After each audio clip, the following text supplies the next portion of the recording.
నమస్తే అండి. ఇప్పుడు మనం రాంబాబు గారు రచించిన చందమామ కథల్లో ఓ కథను చెప్పుకుందాం. కథ గిట్టని బేరం. వెంకటాపురంలో సుబ్బయ్య, కృష్ణయ్య అనే ఇద్దరు రైతులు ఉండేవారు. ఎంతో సఖ్యంగా ఉండేవారిద్దరికీ చేనుగట్టు దగ్గర తగాదాలొచ్చి బద్ధశత్రుత్వం ఏర్పడింది. సుబ్బయ్య ఏదో విధంగా కృష్ణయ్యను చితక తన్నించాలనే నిర్ణయానికి వచ్చేశాడు. ఆ గ్రామంలోనే రంగడు అనే ఒక పొగరబోతు ఉన్నాడు. సుబ్బయ్య కొంత పైకం వాడి చేతిలో పెట్టి కృష్ణయ్యను దారి కాచి చితకబాదేయమన్నాడు. రంగడు సరేనని చెప్పి వెళ్ళిపోయాడు. ఆ సాయంత్రమే పొరుగురు వెళ్ళి తిరిగి వస్తున్న సుబ్బయ్యను దారి కాచి రంగడు కర్రతో 4 బాదులు బాదాడు. సుబ్బయ్య బాధతో కేకలు పెడుతూ, ఒరే రంగా, ఇది పచ్చి అన్యాయం. కృష్ణయ్యను కొట్టమని 200 కూడా ఇస్తేనే కదా నీకు, నన్ను కొడతావేమ్రా అన్నాడు. రంగడు దానికి పకపకా నవ్వి, నీ బేరం నాకు గిట్టుబాటు కాలేదు. కృష్ణయ్య గారు నాకు 400 ఇచ్చారు. ఇవిగో నీ 200 నువ్వే తీసేసుకో అంటూ డబ్బు సుబ్బయ్య చేతిలో పెట్టి చక్కా వెళ్ళిపోయాడు. కథ సమాప్తం. మరో కథ. ఇద్దరు కవులు. కామశాస్త్రి గొప్ప కవి. ఆయన తన కవిత్వంతో ఎందరినో మెప్పించి గొప్ప గొప్ప బహుమానాలు అందుకున్నాడు.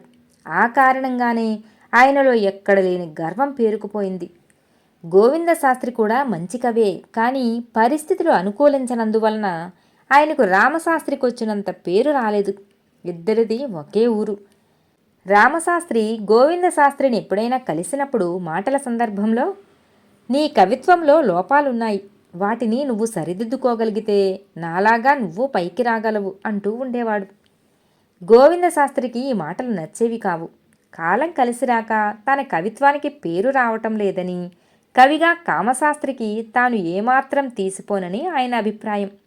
ఇలా ఉండగా ఒకసారి విష్ణుపురం జమీందారు దసరా వేడుకల సందర్భంలో చిన్న కవి సమ్మేళనం ఏర్పాటు చేయదలుచుకున్నాడు. ఆ సమ్మేళనానికి ఆయన రామశాస్త్రిని ఆధిపత్యం వహించమని కోరాడు. ఈ సంగతి విన్న అనేక మంది చిన్న చితకా కవులు జమీందారు నుంచి బహుమతులు పొందాలన్న ఆశతో రామశాస్త్రిని ఆశ్రయించారు. కానీ గోవిందశాస్త్రి మాత్రం తనకేమీ పట్టనట్టే ఊరుకున్నాడు. అడగకపోయినా రామశాస్త్రి తనను తప్పకుండా ఆ సమ్మేళనానికి ఆహ్వానిస్తాడని ఆయన నమ్మకం. కానీ రామశాస్త్రి గోవిందశాస్త్రిని ఆహ్వానించలేదు. తనను ఆశ్రయించిన వాళ్ళనే ఆయన సమ్మేళనానికి పిలిచాడు. ఇది గోవిందశాస్త్రికి రామశాస్త్రి పట్ల విపరీతమైన కోపానికి కారణమైంది. రామశాస్త్రి కవి సమ్మేళనం పూర్తయ్యాక తిరిగి వచ్చి గోవిందశాస్త్రిని కలుసుకొని అక్కడ జరిగిన విశేషాలు చిలవలు పలవలుగా అల్లి చెప్పాడు. విష్ణుపురం జమీందారు చాలామంది కవులకు చిన్న చిన్న బహుమానాలు ఇచ్చారట. కానీ తనకు మాత్రం ఘనంగా 1000 వరహాలు ఇవ్వడమే కాక తన కవిత్వాన్ని మెచ్చుకుంటూ సభలో చాలాసేపు మాట్లాడాడట. ఇది నా కవి జీవితంలో మరపురాని సంఘటన. ఏ మహాకవైనా ఇంతకన్నా గొప్పగా కోరుకునేందుకేముంటుంది అన్నాడు రామశాస్త్రి దానికి పరవశించిపోతూ. అసలే కోపంలో ఉన్న గోవిందశాస్త్రికి ఈ మాటలు మరింత కోపాన్ని తెప్పించాయి. అయినా కూడా ఆయన అది బయటపడనీయకుండా ఎంతో శాంతంగా, నువ్వు ఎప్పుడైనా అమరపురి జమీందార్ని కలుసుకున్నావా అని అడిగాడు. లేదు, ఏమిటి విశేషం ఆయనలో అని అడిగాడు రామశాస్త్రి. ఆయన కవిత్వంలోని బాగోగుల్ని త్రాసులో పెట్టి మరీ చూస్తాడని చెబుతారు. ఆయన ఈనాటి వరకు కవిత్వం విని ఆనందించి ఆయా కవుల్ని సన్మానించాడే కానీ నోరు విప్పి ఏ ఒక్కరిని పొగడలేదు. నీ కవిత్వాన్ని విని ఆయన ఒక్క ప్రశంసా వాక్యం పలికినా ఉన్న ఊరివాడివైనా నిన్ను మహాకవిగా ఒప్పుకుంటాను అన్నాడు గోవిందశాస్త్రి. రామశాస్త్రి దానికి కోపం తెచ్చుకొని దురుసుగా, నువ్వేదో పందెం అన్న ధోరణిలో మాట్లాడుతున్నావు అవునా అన్నాడు.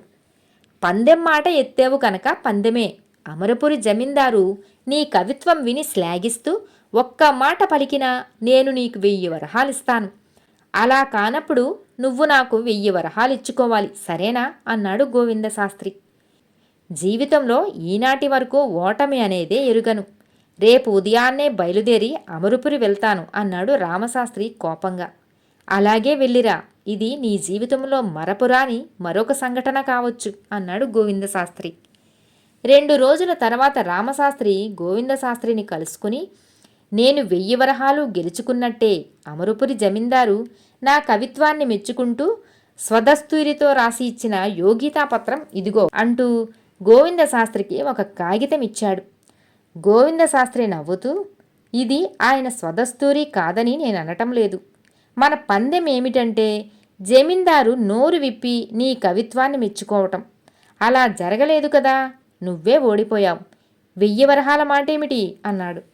దీనికి రామశాస్త్రి దిగులుగా ముఖం పెట్టి, ఆ జమీందారు మోగవాడని ముందుగా తెలిసి ఉంటే నీతో ఈ పందెం వేసేవాణ్ణే కాదు.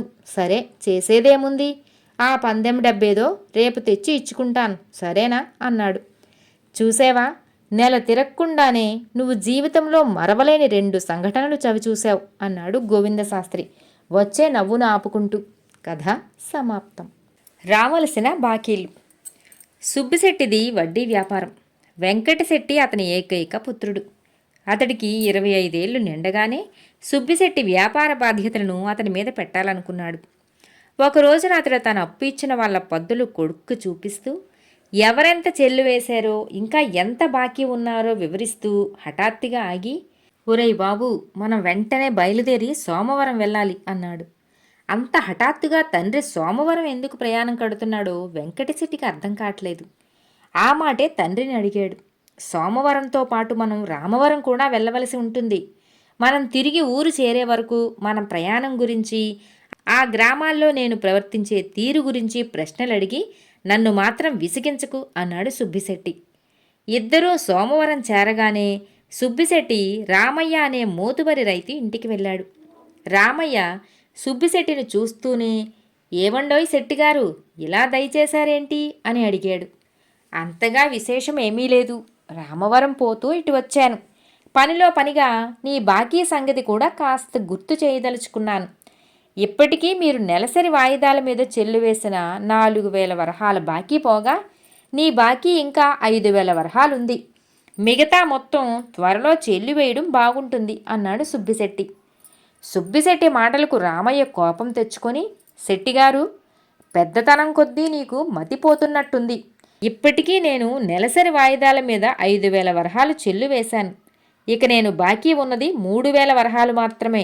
మరెవరిదో బాకీ నానెత్తిన రుద్దాలను చూస్తున్నారా అన్నాడు. సుబ్బిశెట్టి వెంటనే చిన్నగా చిటికివేసి, అది పుల్లయ్య గారి బాకీ, పొరపాటున నీ బాకీగా చెప్పాను అన్నాడు. తర్వాత తండ్రి కొడుకులు రామవరం వెళ్ళారు. అక్కడ సుబ్బిశెట్టి భీమయ్య అనే రైతును కలుసుకొని, భీమయ్య గారు, మీ బాకీలో ఇంతవరకు మీరు చెల్లివేసింది 2000 వరహాలు మాత్రమే. మిగిలిన 4000 వరహాలు ఎప్పటికి ఇవ్వగలమంటారు అన్నాడు. ఇది విన్న భీమయ్య రుసరుసలాడుతూ, శెట్టిగారు, నేనింతవరకు 3000 వరహాలు చెల్లు చేశాను. ఇంకా నేను నీకు వడ్డీతో సహా 3500 వరహాలు బాకీ ఉన్నాను. వచ్చే నెల ఒకేసారిగా ఆ బాకీ మొత్తం ఇద్దామనుకుంటున్నాను అన్నాడు. వెంటనే సుబ్బిశెట్టి, భీమయ్య గారు, పొరపాటున మీకు వీరయ్య గారి బాకీ మొత్తం చెప్పాను. మీ లెక్క సరైనదే అని కొడుకుతో సహా ఇంటికి వచ్చేశాడు. వెంకటశెట్టి తండ్రిని, మనకు ఎవరు ఎంత బాకీ ఉన్నారో పద్దు చూడకుండా చిటికిలో లెక్క వేసి చెప్పే నువ్వు అలా ఒకళ్ళ బాకీలు మరొకళ్ళకి చెప్పి గొడవ పడ్డావెందుకు అని అడిగాడు తండ్రిని. సుబ్బిశెట్టి నవ్వుతూ, ఆ రామయ్య భీమయ్యల బాకీలకు సంబంధించిన పద్దు ఎక్కడో పోయింది. ఈ సంగతి వాళ్లకు తెలిస్తే వాళ్ళ నుంచి నాకు దమ్మిడి కూడా రాదు. అందుకే వాళ్ళ నోటితోనే చెల్లువేసిన మొత్తాల గురించి, ఇంకా ఇవ్వవలసిన బాకీ గురించి తెలివిగా చెప్పించాను. నువ్వు త్వరగా మరొక పద్దు పుస్తకం తెరిచి వాళ్ళ బాకీలను గురించి వివరాలన్నీ అందులో వ్రాయి అన్నాడు తండ్రి. కథ సమాప్తం. మిత్రులారా, మరో కథతో మళ్ళీ కలుద్దాం.